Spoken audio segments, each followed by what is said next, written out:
Hi guys, welcome to TCR. Sid here. Thanks for clicking on the video. Don't forget to subscribe to the channel if you have not done so already. Thank you. Today's Saturday here on the ranch, and well, it's Saturday in the rest of the world too, but you know, there you go. Saturday is my feeding day for my sourdough starter. Now I've had this sourdough starter that I got from a friend for about a year, and I don't feed it daily because I don't leave it on the countertop. I store it in the refrigerator and I take it out every week. I let it sit on the counter for a couple of hours depending on the ambient temperature, sometimes longer if it needs longer to kind of come back to life.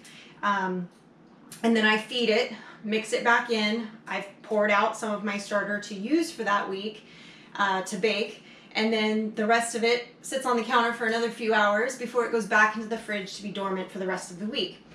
With us coming up on summertime, not really feeling the need to bake a whole lot of bread and have the oven going when we get into triple digits around here.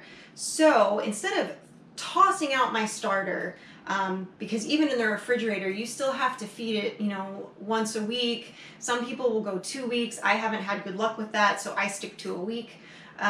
You go through a lot of flour. You're having to still bake every week, or make sure that you're passing along a starter to somebody. And this time of year, nobody really wants to get a sourdough starter because nobody wants their oven on.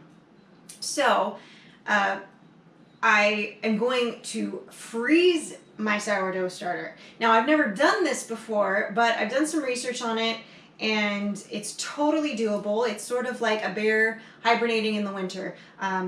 So what I did was I went ahead and poured it out.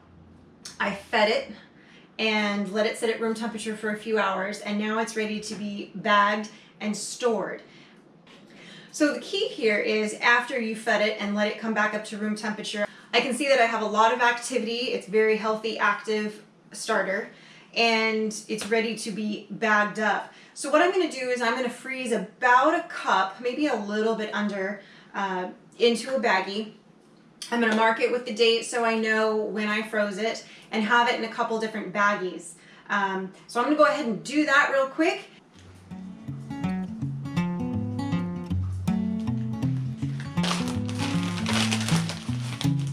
So I'm going to go ahead and fold the bag over because it makes it easier to load it.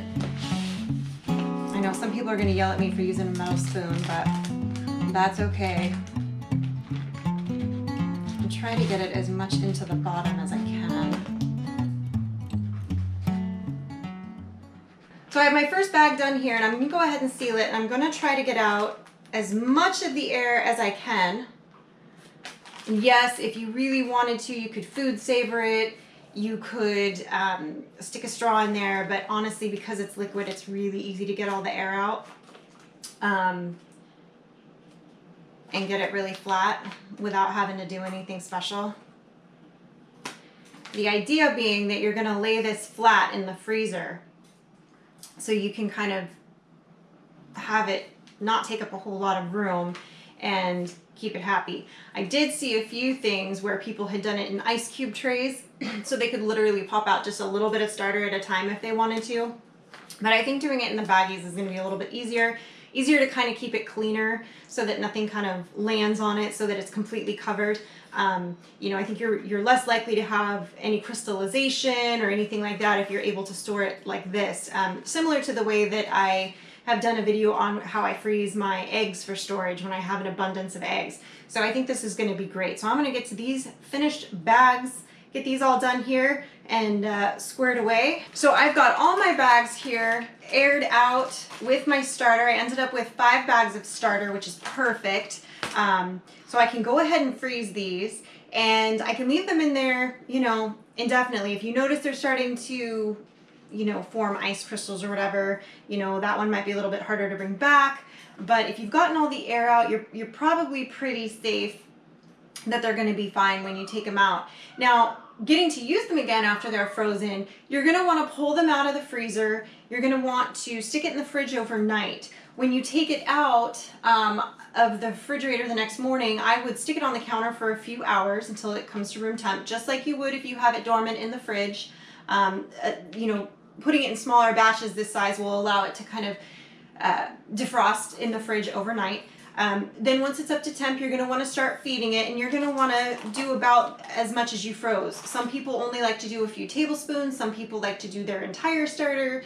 I decided to split my starter up and do it that way so that it'll be easier to then wake it back up and feed it.